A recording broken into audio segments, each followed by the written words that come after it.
Hello everyone, welcome back to my channel, and in today's video we are going to see this beautiful mood board presentation of an interior space. So here you can see that I have a very good, a creative aesthetical presentation, but before you would have seen a very basic version of this video in my channel, but in this tutorial we can see how we can get even more creative with it. You can see here that I have already downloaded a set of images that you might need, so I'll just scroll to show you what type of images that I had downloaded, and I downloaded everything from Pinterest, and we are going to go for a very Scandinavian style. So I have downloaded every element with respect to that tone of interior design elements that I was looking for. And here you can see what I had typed to get what type of images, because many of you had asked me how to search on Pinterest, what to type on Pinterest to get what type of images. So you can pause this video, this portion, and you can note down, or you can parallelly start searching in a different tab, and you can definitely find a lot of options. And I have taken an A4 canvas for this particular collage. Go to this add option, insert a photo, and I have downloaded a very grunge beige background image from Pinterest. So that I'm going to adjust it throughout the canvas, because background color is very important to represent mood board in a very aesthetical manner. And I'm using a freeform selection tool to cover up the whole canvas like this. And you can also go to this adjustment tab and decrease or increase the brightness. This way you can adjust the color of your background.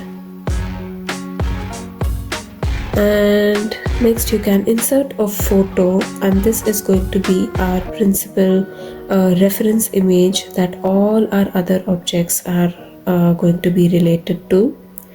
So this is a very Scandinavian style of interior design, we call it, and it's a very warm, simple wooden beige kind of design, a very interesting one.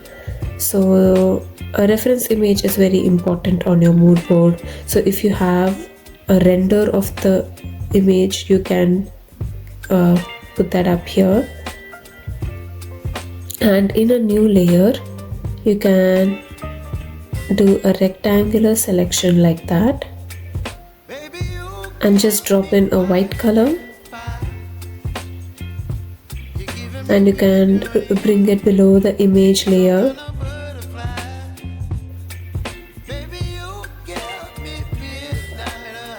Adjust this image according to the white portion, and there you go, you've got a very beautiful photographic kind of an effect. And now I'm importing this sofa, and I have to delete this white portion, so I'm going to select an automatic selection tool and select the white portion. Just drag left or right to unselect the portion that you don't want, and erase it. You can still see the white border, so you can decrease the size of your eraser and erase the extras. And now I'm using this freehand selection tool to select the portion that I don't want, because the automatic selection did not give me a very clean finish. You need to invert it so that the white portion around it is getting selected.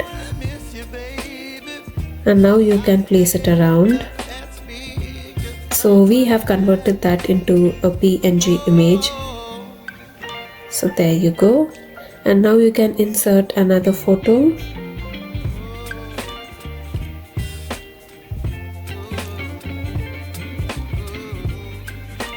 So I'm going to use a freehand selection tool for this. Automatic selection you can use when you're when the image is too complicated to select, but otherwise just go for freehand selection. You can see that this is the shaded portion and this is a plain portion, so you need to invert it. So only the ones that is not shaded is the ones that is actually not selected. So that is how you can, invert accordingly and erase the portion that is selected.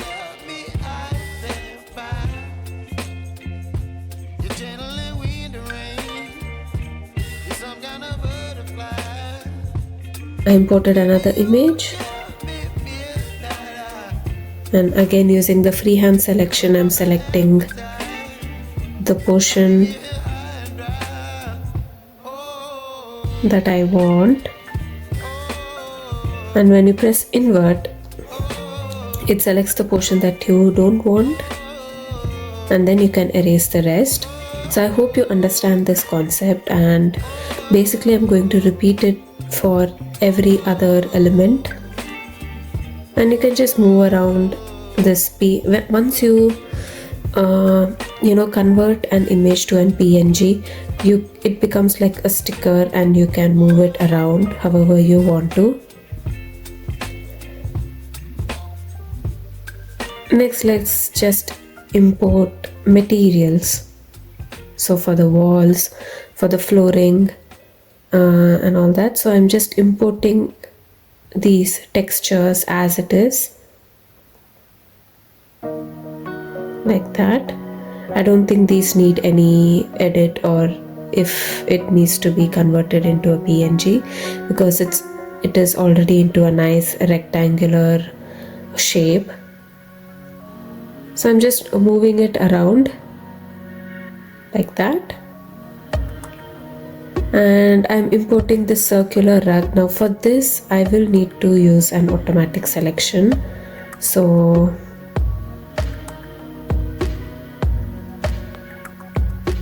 that, and erase it. Whenever you select an automatic selection, you will see this white border remaining on the sides, so don't forget to erase them.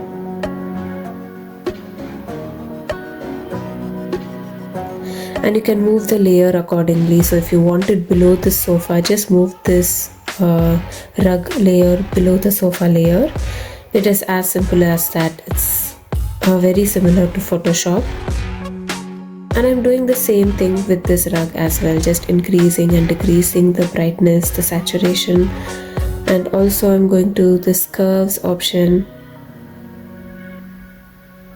and just adjusting this gamma option, and that is how you can simply adjust your color tones of the objects. And I'm just going to use a freehand selection tool to select this particular object.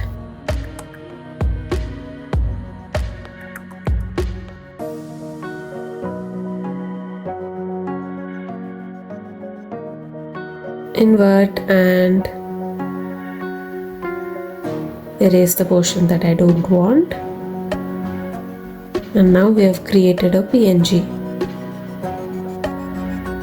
And I'm moving this layer above so that you can move it or place it above your textures layer. Now this is a very beautiful cabinet, but there are too many elements above this cabinet, so I'm not gonna select all those elements. I'm only gonna select this cabinet right here, invert and erase the portion that you don't want.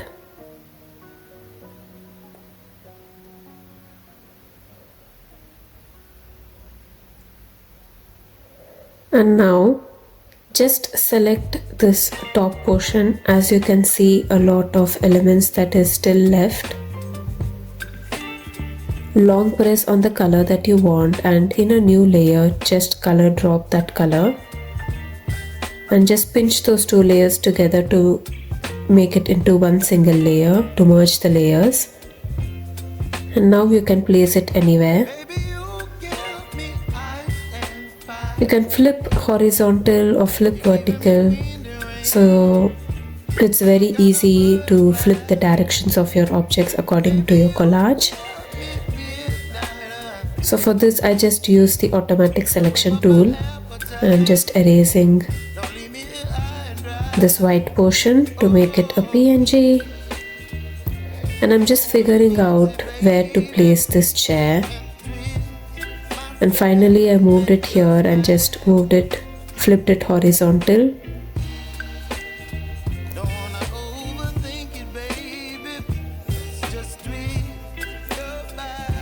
And now I'm going to repeat the same thing for every object, you guys. For this I'm going to select the automatic selection tool as it is a very complicated object. So automatic selection makes our life very easy. So I'm just erasing this extra border and then this extra portion right here and placing it here. I'm going to move it below this bookcase. There you go. And I'm fast forwarding all of this, you guys, so just go to your settings tool on YouTube and adjust the playback speed if you want to move along with me. But I feel I have the confidence that you will be able to do this on your own because it's very easy and you are all very creative, you guys. I have come across a lot of DMs on my Instagram of you guys sending the work and asking me for inputs, and it's very overwhelming, and that is how and when I realized that you guys are much more talented than I am. So yeah, just put in that effort and try to create your own style of collage and try to send it to me on Instagram. Let's see what you all have come up with.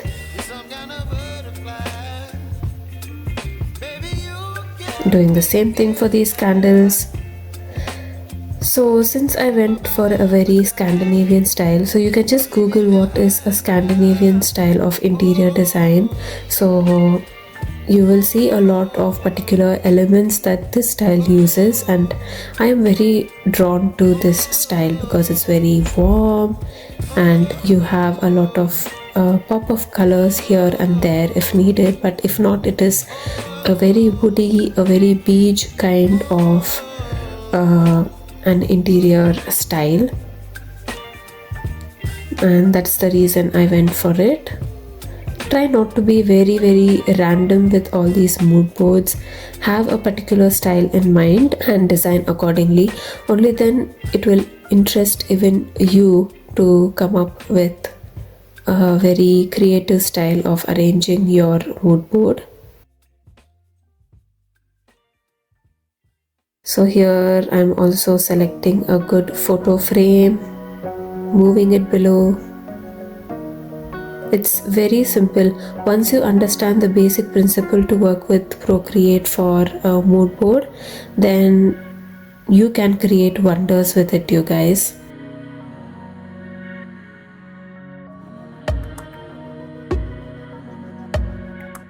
For very thin objects like these, it's best to use a freehand selection tool.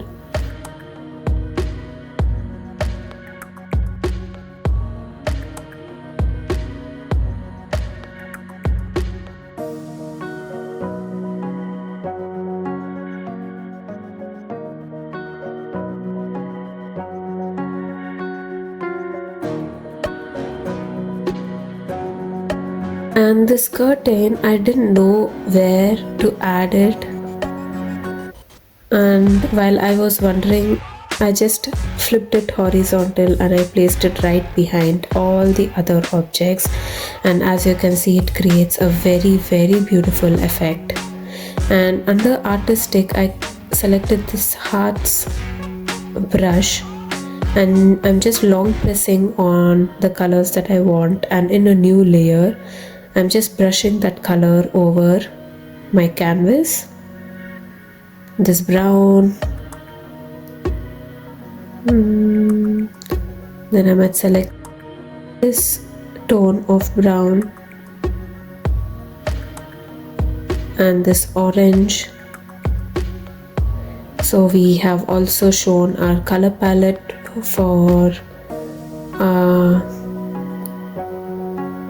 the design, and duplicate this layer, convert it into this multiply effect, go to adjustment and reduce the brightness completely, and now you can displace it slightly behind it like that.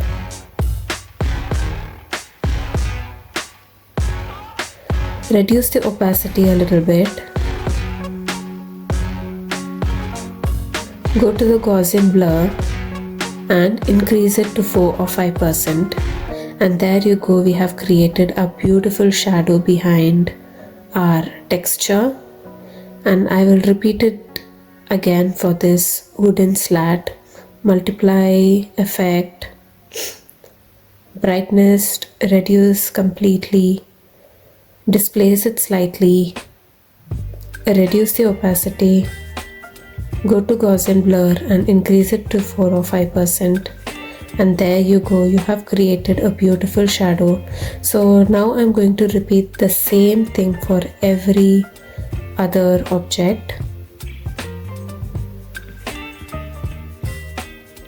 So you need to show your objects in a very popped up manner. If not, it's just going to look 2D and flat. So just to pop it up a little bit, just to add some character to each and every element, just make sure to give shadows to it.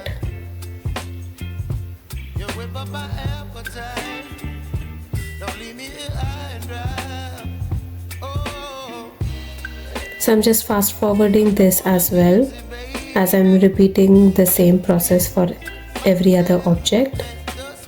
There you go.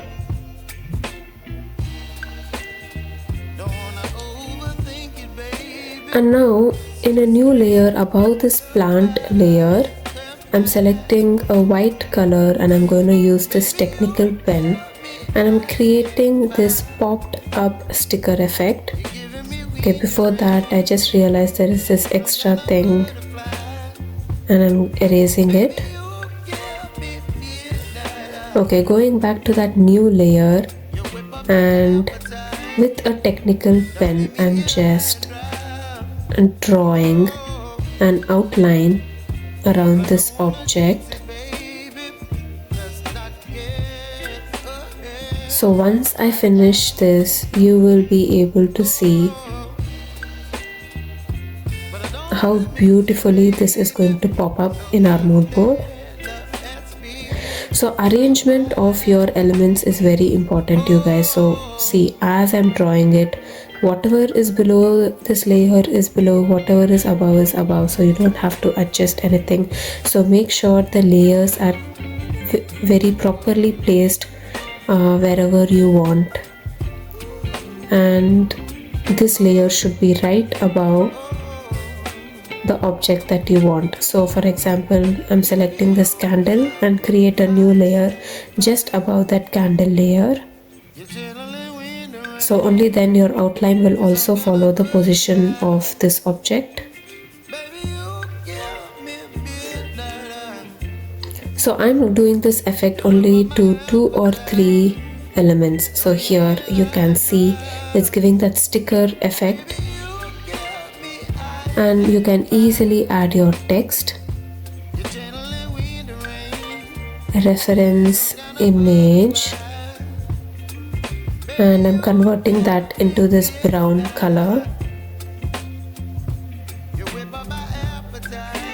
And then I always go for Bradley hand because it gives that sketchy kind of text font, and I also converted the color of this text. and I'm adjusting the size according to the image like that.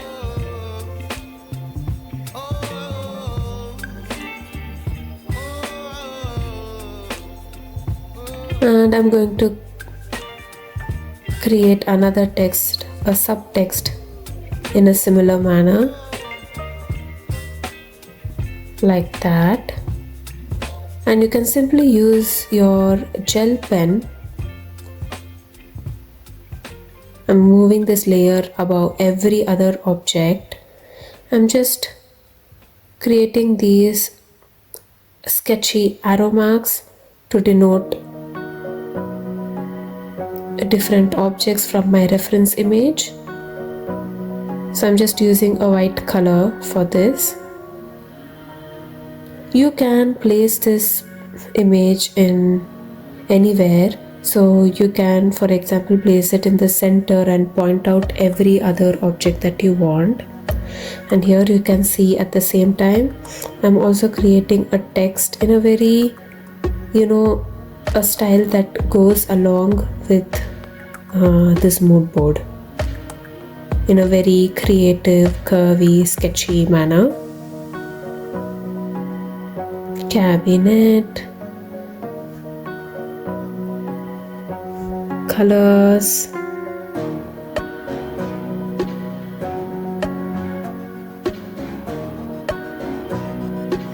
and this is the armchair.